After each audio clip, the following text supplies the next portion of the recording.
now, I guess. Okay, let me try that. Hello, everyone. Good morning, good afternoon, good evening, depending on where you're tuning in from. We're very excited to have you with us today. My name is Fari Banimat Mansour. I'm Director of Marketing at Xage Security, and I'll be kicking off today's discussion on the latest TSA Pipeline Security Directive. Before we dive into it, a few housekeeping items. Please keep in mind that we have carved out time for Q&A at the end of this session. This is an interactive session, so please feel free to submit your questions into the Q&A box below the player window during the discussion, and our panelists will do their best to answer them. Now, I'm going to hand it over to our moderator and panel member, Roman Arutyunov, co-founder and head of product at Xage Security. Roman, over to you. Thank you, Fari. So today we will cover the recently revised TSA Security Directive. We'll focus on the highlights and requirements. We'll also introduce solutions and services to help operators comply and go through a case study. To begin, I'd like to introduce our speakers, and they are Neelakarun Asari, who's a global head of security of things at HCL Technologies, and Amit Pawar, head of consulting and services at Xage. Neela, could you briefly introduce yourself, and Amit, please do the same after Neela. Sure. Thanks, Roman. Good morning, good afternoon, and good evening, everybody. This is Neelakarun Asari. I'm global head for cybersecurity and GRC practice with security of things, which deals on to OT, IoT, cybersecurity at HCL. Thank you. Hi, everyone. This is Amit Pawar. I recently joined Xage Security as head of consulting and services based out in Dallas, Texas. Neela and I have worked in past together, and nice to meet you, everyone. Over to you, Roman. Thanks. Yeah, thank you, Neela and Amit. And to briefly introduce myself as well, my name is Roman Arutyunov. I'm a founder at Xage, and I'm heading up products. Prior to Xage, I spent about 20 years in cybersecurity and industrial networking, doing malware protection and data security at Symantec, and more recently running the industrial networking business at ABB across energy, manufacturing, and defense sectors, among many others. So I really founded Xage with the focus on providing cybersecurity protection solutions for these industrial operations. Wanted to simplify the stack and deliver comprehensive protection. So our core product, Xage Fabric, which we'll talk about later on in the presentation, does exactly that. It delivers zero trust for the real world. So let's unpack the recent TSA Security Directive. So TSA has recently released this highly anticipated revision of the directive. This version is called SD02C and is effective as of July 27th of this year. The goal of this directive is really to expand applicability. It is to accelerate compliance for companies and really to focus the scope on these critical cyber systems. The critical cyber systems are defined still quite broadly by the TSA. It's really any IT or OT system or even data that, if compromised or exploited, could result in operational disruption. So the goal here is to really prevent and protect operations from cyber attacks, and that can cause operational disruption. A few things I'd like to remind folks, there are some timelines and requirements to keep in mind. The implementation plans, which need to be submitted to TSA, are due within 90 days of the release of the directive, which means they're due by October 25th of this year, coming up quite soon, less than 2 months from now. Operators and owners must also submit cybersecurity assessment plans. These are due within 60 days after the approval of the implementation plan by TSA. And there's also a need to update cybersecurity incident response plans, establish them or update them depending on where folks are in their journey.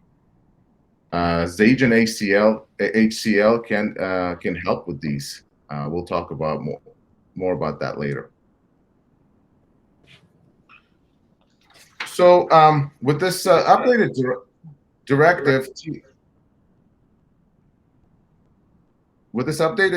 TSA is increasing efforts to better protect the U.S. energy infrastructure. Many pipeline operators have already taken actions, and TSA is looking to speed up compliance. So some things to really highlight here is TSA is doubling down on attack protection and prevention. The updated directive focuses on things like local and remote access management, things like credential management, least privilege management, role-based access, segmentation, and MFA, all security controls designed to protect critical cyber systems. TSA has also introduced this concept of compensating controls to achieve compliance. In a previous directive, there was this concept of alternative measures that needed to be submitted separately from the implementation plans. TSA has streamlined them and included the compensating controls directly in the implementation plans this time. So in our work with some of the largest TSA regulated sectors and companies, we already witnessed a fundamental change and actually a positive shift to approaches in cybersecurity. This has been especially over the last year or 18 months or so. We've worked with a number of pipeline operators and helped them comply with TSA requirements and receive approvals. So TSA is looking to speed things up now. They're shifting from this prescriptive method that was used in the previous versions to a performance-based outcomes method. This gives the operators more choice and flexibility to implement solutions that are unique to their environments, but the objective still remains the same. This can really accelerate the implementation timelines. Also, to keep in mind, technical feasibility is no longer an excuse for operators to delay implementations. We've seen a lot of that in the past. There is a method using these compensating controls that can be used for systems that lack internal security controls.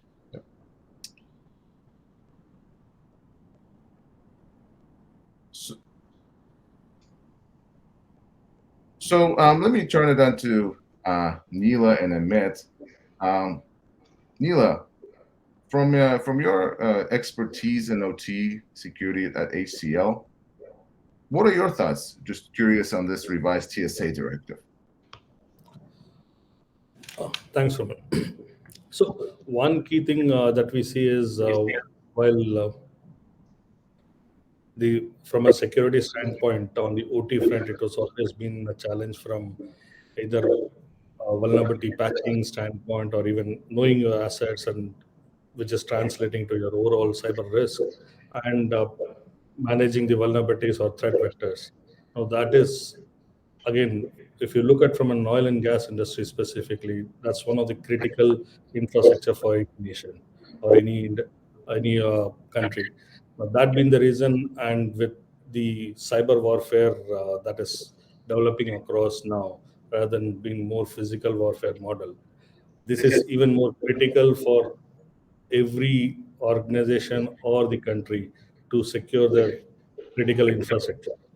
And this is a right time or right initiative from a TSA standpoint also to guide the oil and gas industry specifically from how do they actually go about looking at security that are required, security measures and controls that are required to be implemented and measured, and so that it is monitored and metrics are defined, and the maturity modeling is also available for the customer, or from a nation standpoint or for a federal standpoint, it's also monitored and ensured that the security is in place and not an just as a it's more an essential aspect right now than being just a tick box in the game.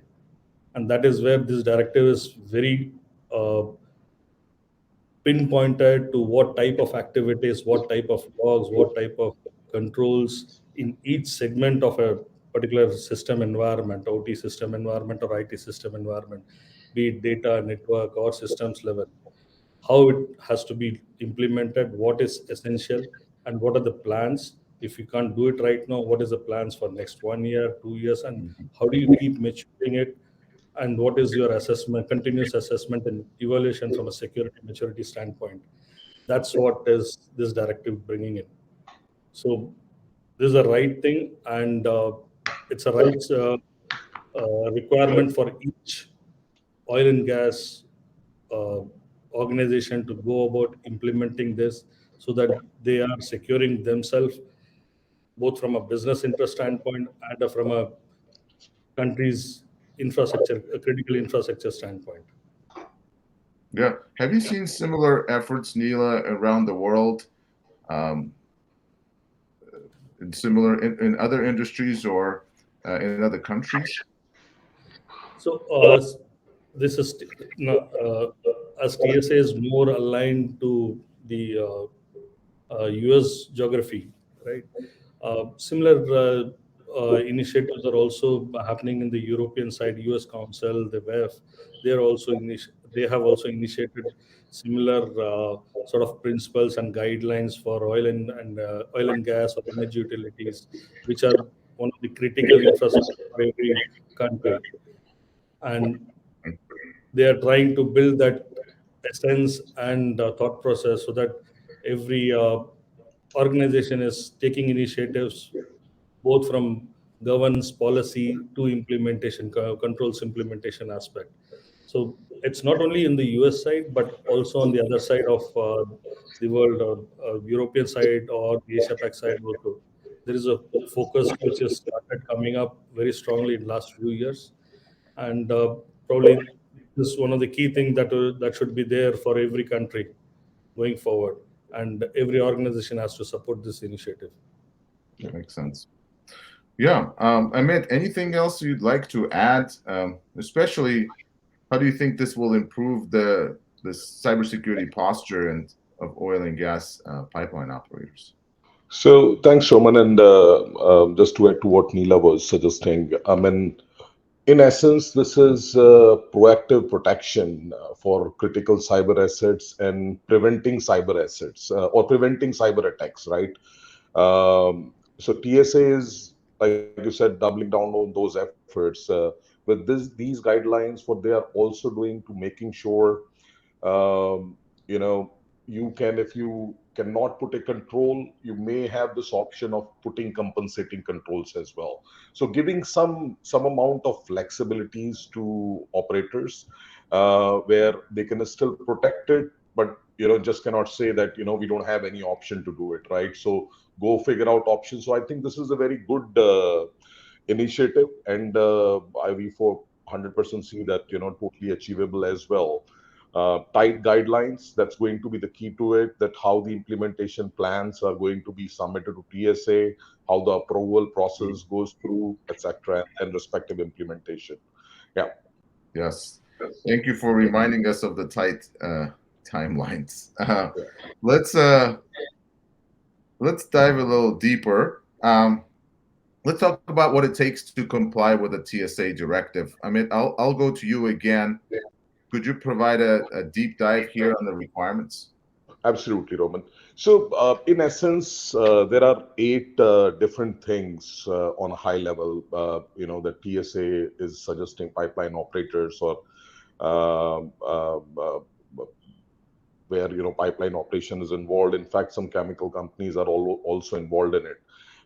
So what they have done is the last version it supersedes the SD 2B 02B, and that's superseded by SD 02C version, and it replaces it as well. So TS has been talking with pipeline owners and operators that the feasibility of controls, what can be done, cannot be done, mitigating controls, and etc.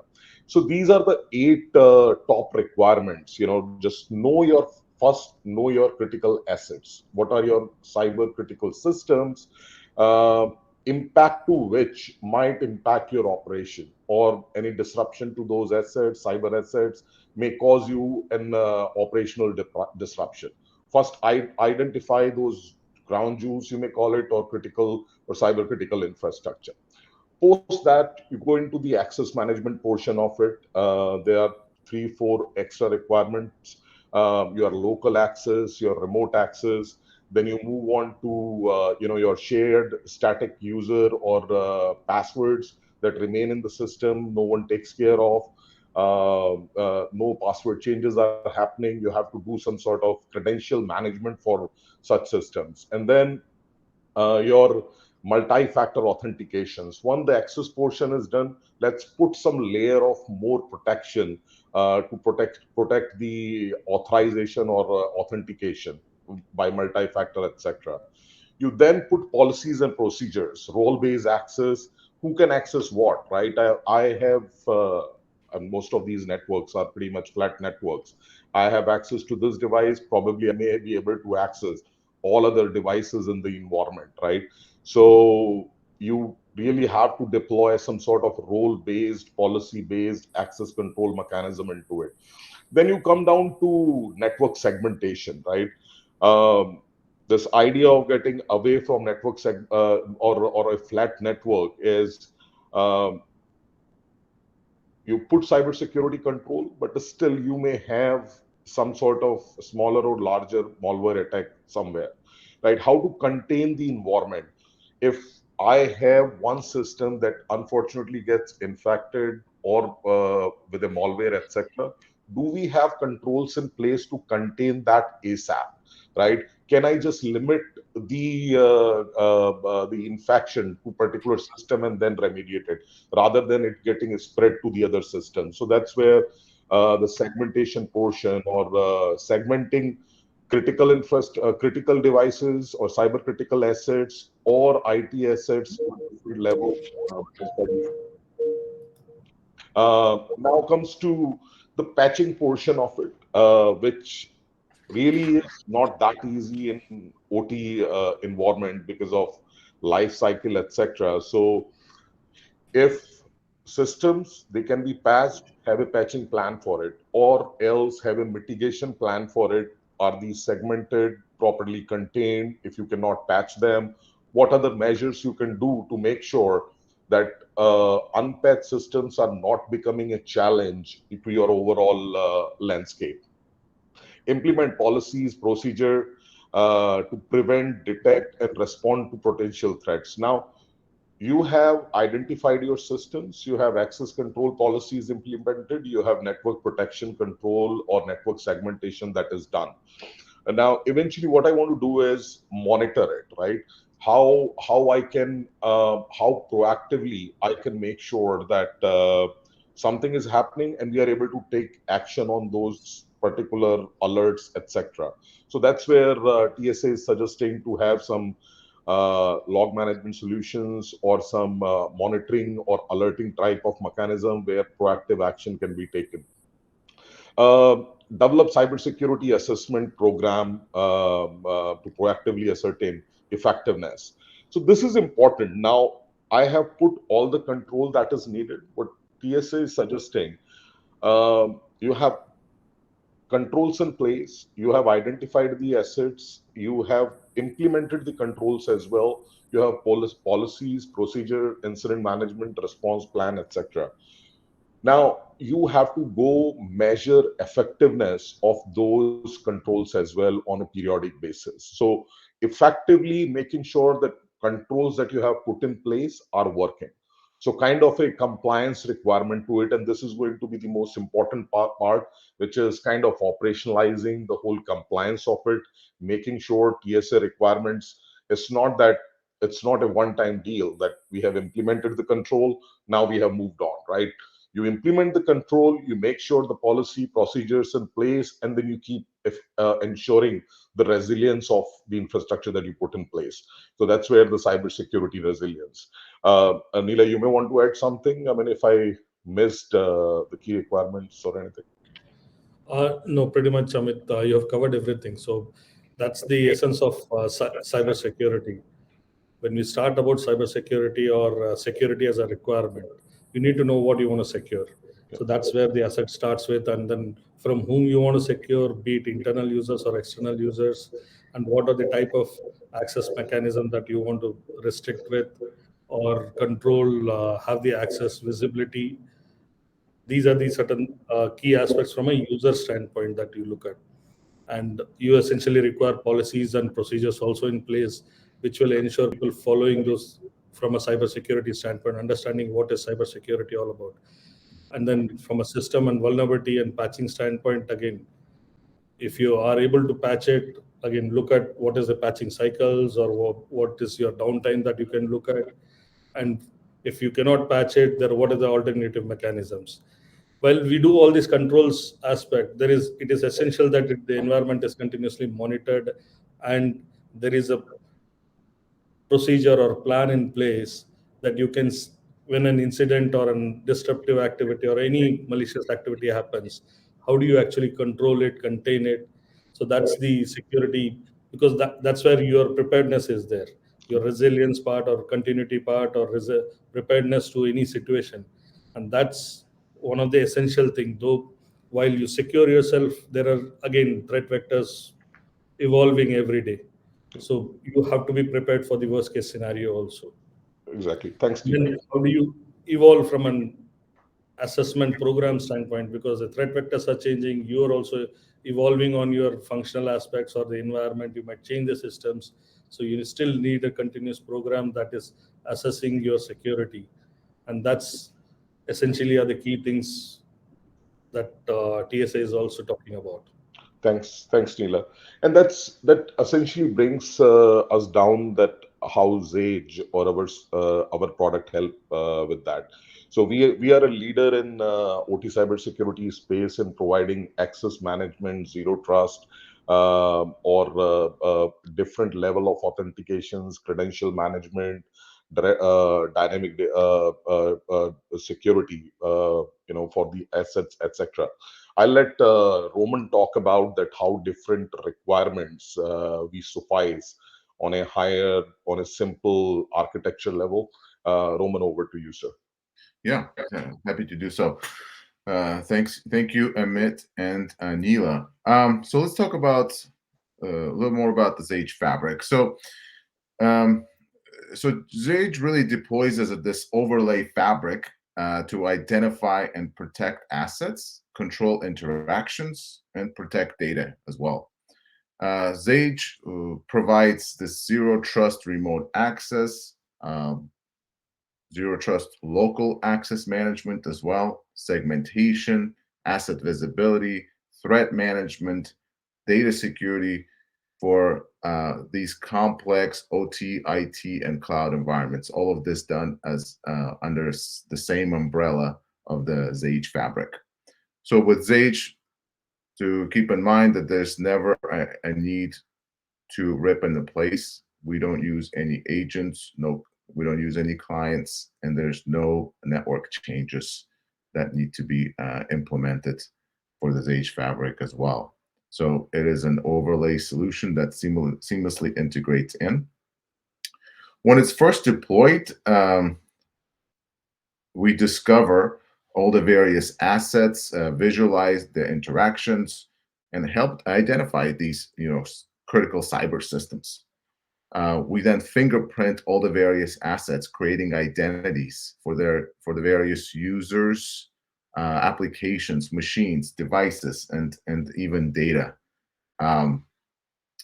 Then using the Xage manager, the operator can create based policies for granular access control. And this to control various interactions, not just user-to-machine interactions, but also machine-to-machine interactions, application-to-machine interactions, and even interactions with data.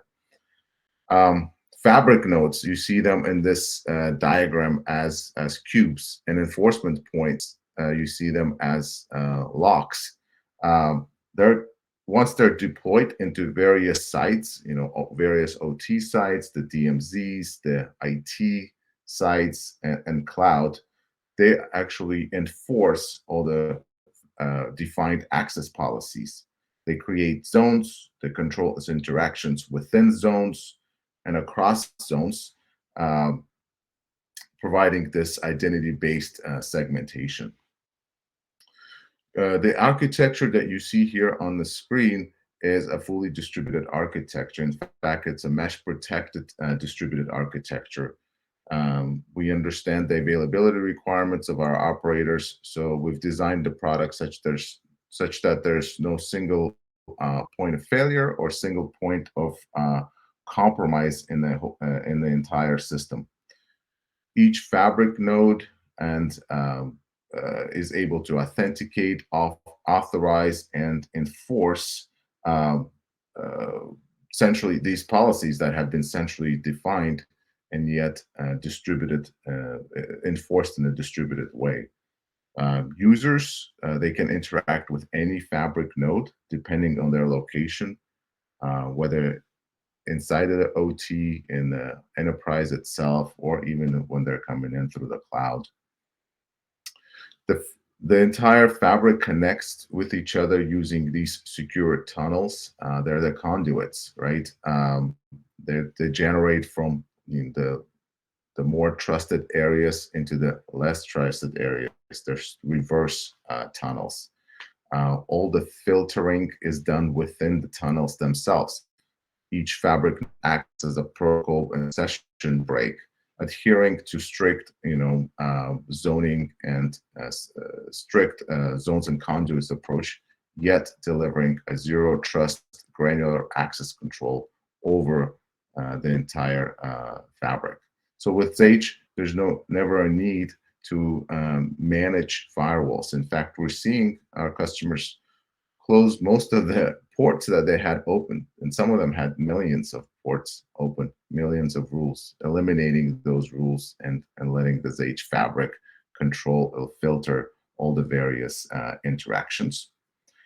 The other thing that Fabric does is it rotates credentials automatically on various assets in the environment, whether it's workstations or PLCs, R2Us.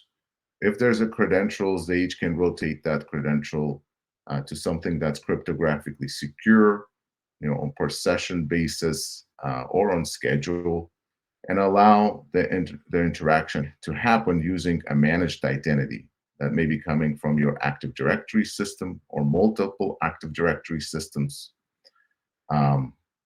So users use their managed identity instead of the device-specific identity.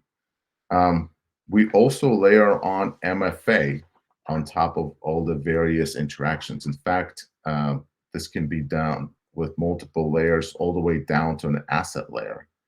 So whether the asset has a credential or has any built-in MFA capabilities, Xage is able to provide MFA universally across any interaction and do so with multiple layers. Let's see. The same fabric, you could see it here, also supports data transfer. And we're talking about both file data as well as streaming data. As it provides overlay malware scanning for the data as well. to ensure that it's malware free, to ensure that it has high integrity and authenticity, and it's controlled as to where that those files and data can flow. So now you can safely apply patches through the Xage fabric. We can also safely extract logs and operational data to enable monitoring and patch management.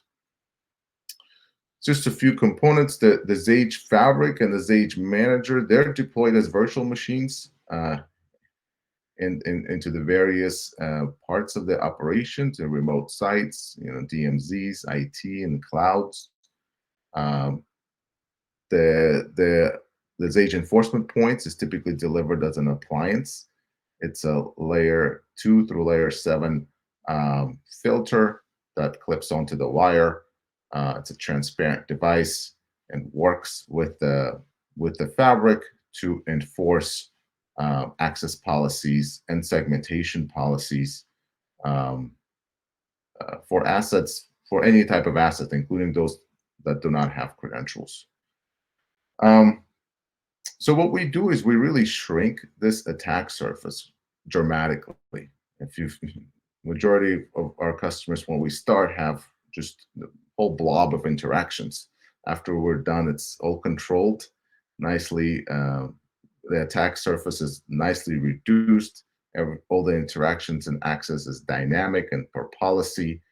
Now we can really start focusing on threats, right? And those bubble up quite nicely. And we can identify threats like, potential excessive failed logins, spraying attacks, flooding attacks, stolen credentials, and many other types of threats. The key here is to shrink the attack surface to reduce all that noise that typically happens and that typically exists in an operational environment, and then protect the assets.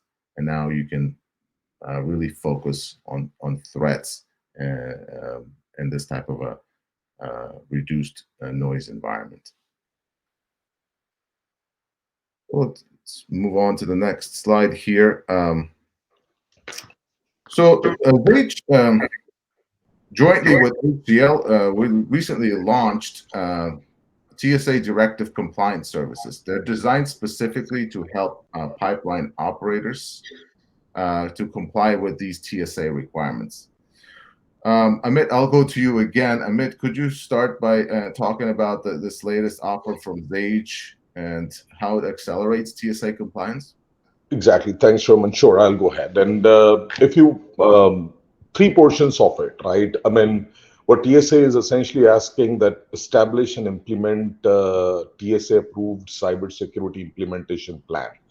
They have given some guidelines, some 7, 8 guidelines, under which there are some subsections, etc., which you should actually look at your current infrastructure, do a baselining that where you stand and where you have to comply with those requirements. So you have to essentially submit an implementation plan before October end. Not too much time left for it, but what we are helping our customers with, along with HCL, we have released this assessment service to do a gap assessment, if you may call it, and then formulate and design or a service to formulate and design an implementation plan for you that you can submit to TSA. And we will work with you to making sure that the plan gets approved as well, or if there are attritions or changes required, our team help you with that as well. And certainly with our partnership with HCL on a larger scaling standpoint, the implementation of respective technologies as needed. If the implementation plan include deployment of some access management control, etc., utilizing Xage or other solutions as well, we help you with that. Second is having incident develop or maintain. If you already have an incident response plan, covering your cyber critical assets into it, how those are covered. If attack happens, what should be the next steps to handle it, right? If you have all your critical cyber assets included as well, so are you testing your response plan as well? The effectiveness of the response plan. So we are helping customers, our pipeline owners and operators, with drafting, designing those incident response plan as well. And once those are implemented, helping manage effectiveness of those IR plans, some sort of tabletop exercises based on those incident response plan, etc. Now comes the support portion of it. You have uh, your implementation plan in place. Your technologies are getting implemented as well. Post they get implemented, or you are in a phase where the support process start. What TSA is saying, you should have a mechanism in place that you are testing your security controls that you are putting in place, right? Or some sort of assessment plan that are the controls working or not working? Technologies implemented, are these working, not working?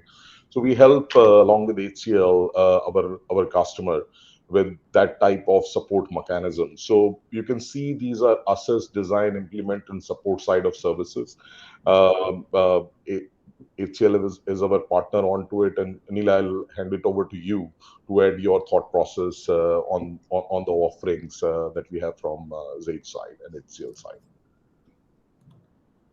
Thanks, Amit. So, from an assessment standpoint, as Amit already mentioned, uh, essentially the service that we jointly offer is we do a complete assessment of identified few sites where we do a deep dive into what is your existing architecture, what is the security controls, and what are the essential things that are existing or non-existing from a cybersecurity standpoint, from a TSA directive standpoint, and provide you a complete architecture design solution that, from a strategic standpoint, that should be implemented on the longer run. And it would definitely include all the plans that how you would go about, not that all controls can be deployed in one shot in one game. So it cannot be a big bang model of implementation. So it has to go phase wise in a step by step model. What are the key essentials, and how do you go non-destructive when you do this sort of security solution deployment or controls implementation? And it also requires awareness programs also to enable the existing running team. So those are part of our initial assessment and recommendation or implementation design plan that we provide to enable you to get a acceptance from TSA, and then as a next step, implement the right set of tools, deploying SAGE like solutions where we will have zero trust enabled or third party access management enabled security solutions.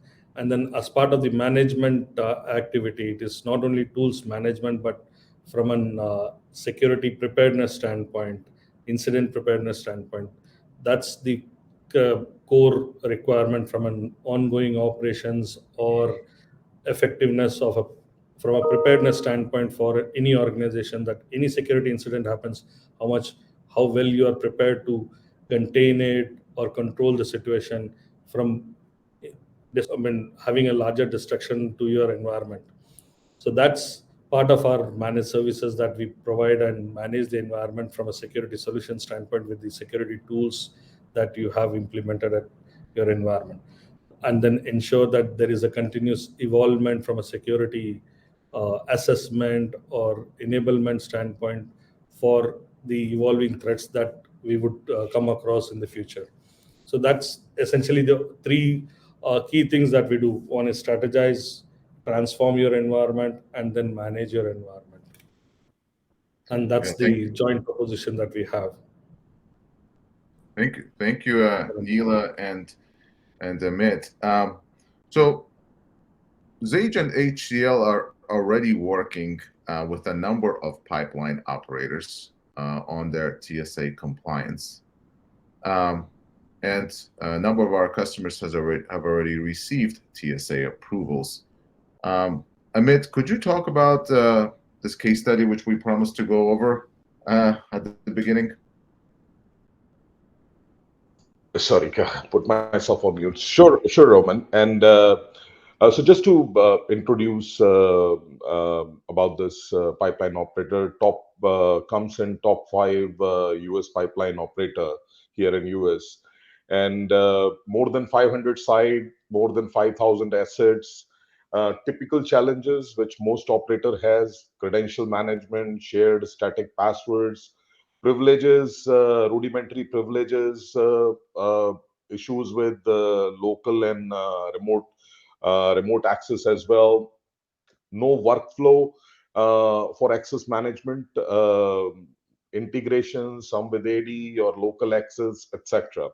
So we help them, first of all, POCing. We are still doing our deployment over here. So helping with the POC, how the TSA guidelines, etc., will map, how the visibility will increase with it, how the whole access control portion will increase. They had more than 1,000 users for those more than 500 site, accessing those, if not all, many of those 5,000 assets. So we are talking about a huge access management framework that was needed over here.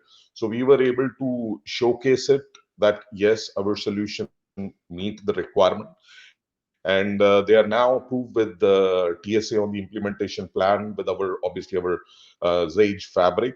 The visibility is there, so we are right now under the implementation of it with single sign-on, multi-factor, local and remote access, improve visibility, logging, and providing file transfer, dynamic data security features as well. So one example for you folks that brings in our tool experience, and this is one of the top 5 pipeline operators here in US. Roman, you want to add something for this particular implementation? Yeah, well, I mean, one of the things that's not so unusual and we're seeing consistently across the board is that operators have a mix of assets, right? Um, assets that are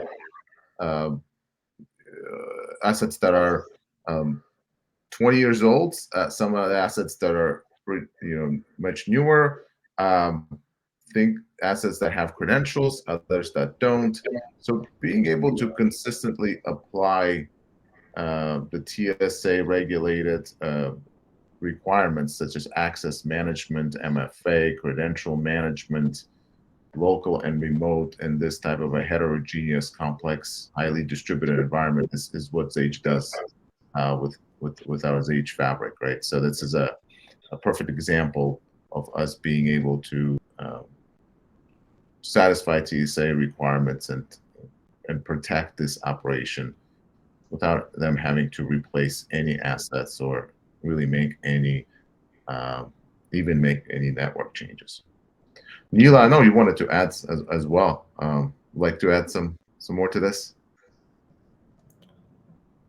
From a zero trust standpoint, again, the asset discovery and the access control, those are the key things that we saw in this exercise.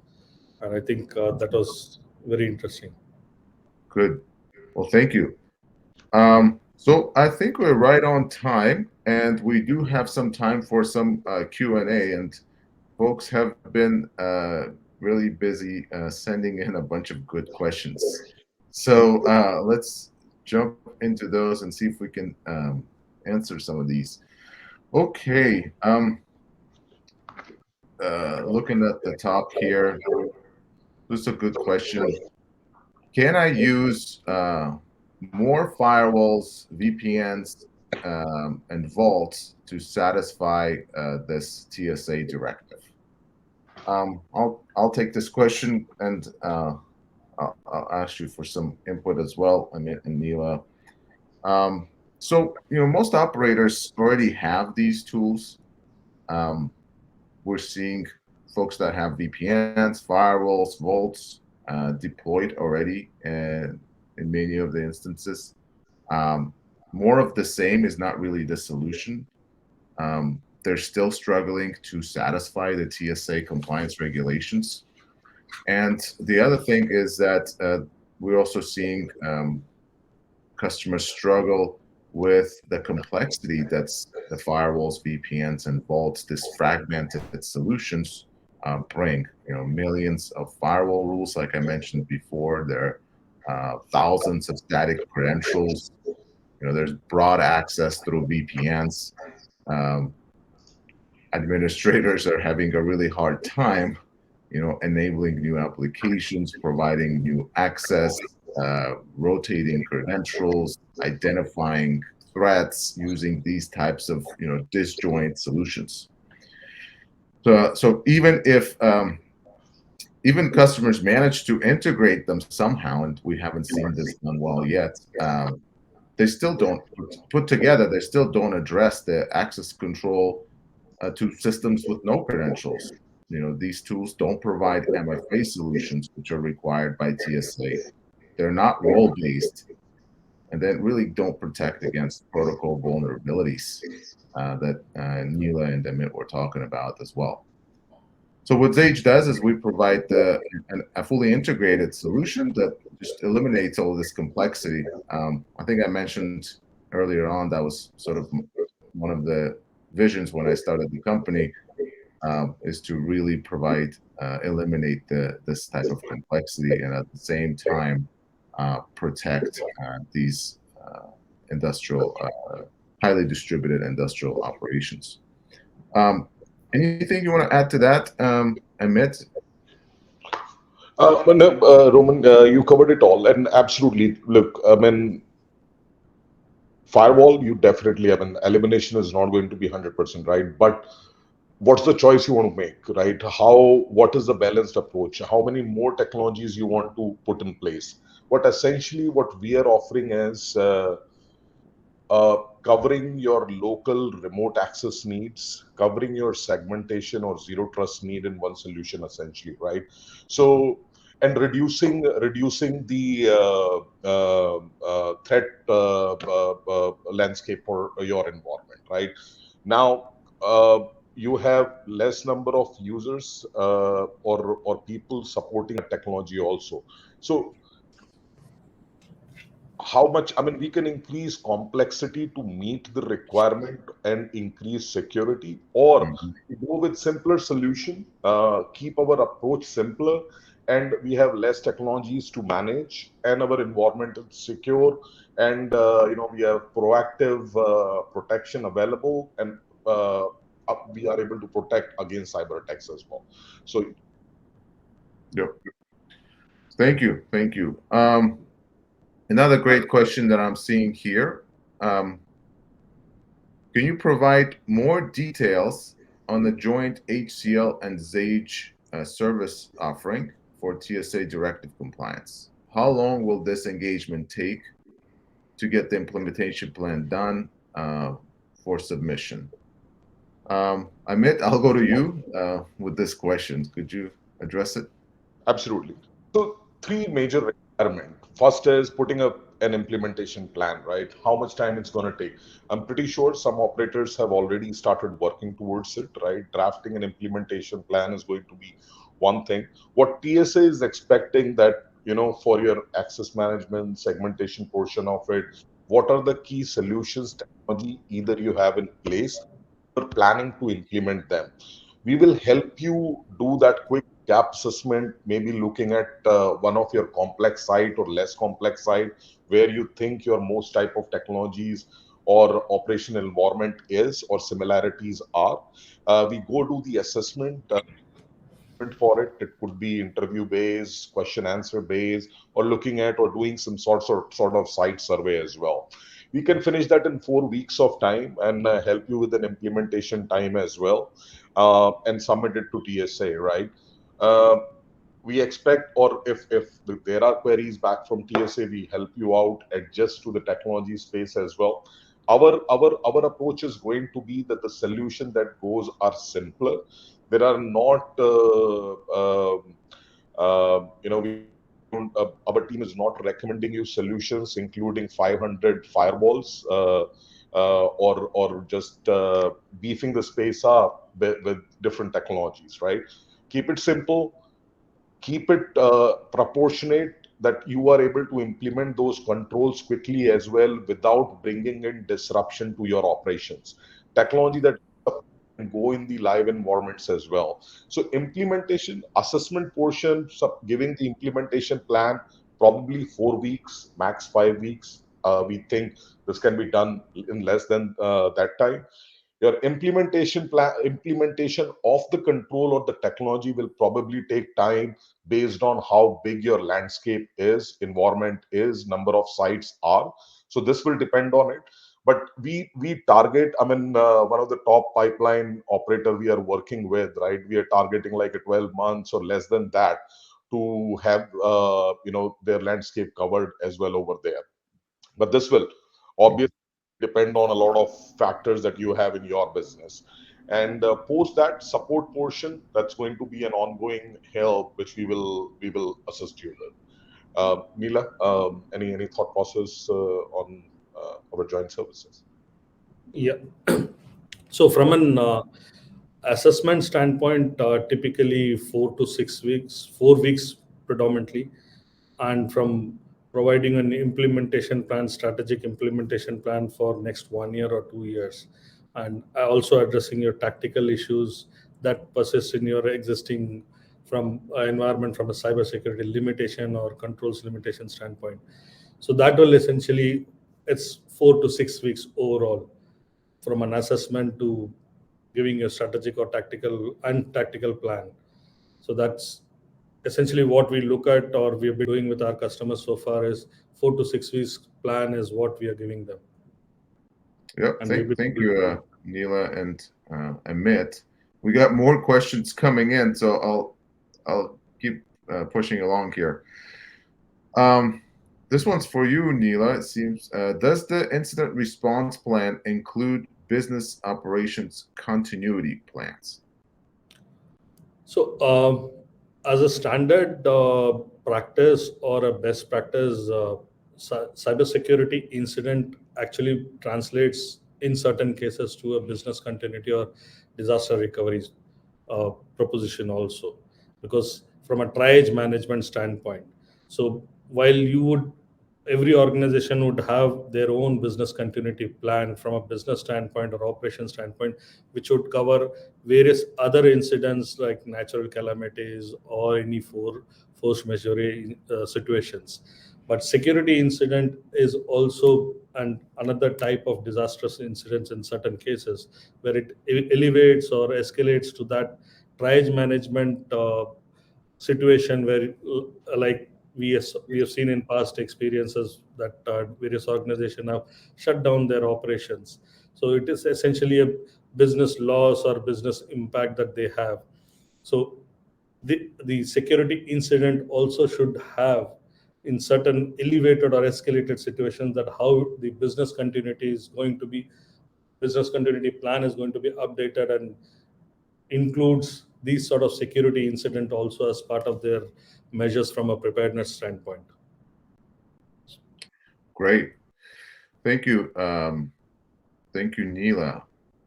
More questions. There's a good question here. Is zero trust still required in the latest directive? I'll take this. So zero trust principles are utilized, throughout the directive. The directive mentions identifying key assets, right? Access management to key assets, least privilege, separation of duties, isolation of systems. These are all key principles of zero trust. TSA is trying to be less prescriptive in this version, so they're not actually using the words zero trust, but all the principles of zero trust are still included in the directive. So they simply can't call it explicitly. They're trying to be less prescriptive, but the requirements are still in there. Let's see, more and more questions. Good. Let's see. This is a good one. Xage controllers are maintaining all policies and controls. However, if there's no agent involved, what is the component of the fabric that enforces authentication in the network? Good question. So there's a few ways that the Xage fabric enforces authentication, and we've actually worked pretty hard to make sure those are universally applicable against the landscape of the various products, PLCs, RTUs, SCADA systems, etc., that our customers have. The methods are we have access to the application, proxying the protocol. There is a filtering method with the Xage enforcement point, like I mentioned, which is sitting in the network, typically in front of switches, works with the fabric to allow certain traffic and block others' traffic per policy. So that's another enforcement method. And the third one is the credential management method, where the Xage fabric rotates the credentials on the assets, hooks in there, reaches out to them, changes the credential, and then stores it securely in the fabric, so that simply users don't know the credentials. They're forced to authenticate with the fabric, with their managed identities, and then we proxy the session for them into the asset. So those are the main ways by which we enforce access. Yep. Good. I'm being called for time here. I really enjoyed this webinar. I'm sure Amit and Neela, thank you for your participation. I wanted to transition to back to Fari for any closing reminders. Fari, over to you. Thank you, Roman. Wow, such an important and time-sensitive topic. Roman, we're grateful to you and to our expert panelists for your time today and for sharing your expertise and insights with us. And a big thank you to our audience for taking time out of your busy schedules to join us today. As a reminder, please check back here for the on-demand version of our session today, and be sure to share the recorded link with your colleagues. If you'd like to learn more about today's discussion, we invite you to download the case study which our panelists cover today on how Xage Security and HCL Technologies helped the top 5 pipeline operator in North America build a strategy to achieve TSA compliance. We've also provided a link to our TSA Directive Services datasheet that outlines our specific services to help you with our cybersecurity strategy and achieving compliance. And lastly, be sure to check out our websites for more information at xage.com and hcltech.com. Thank you, and we hope to see you next time. Have a great day. Bye-bye. Thank you, everyone. Thank you. Thank you.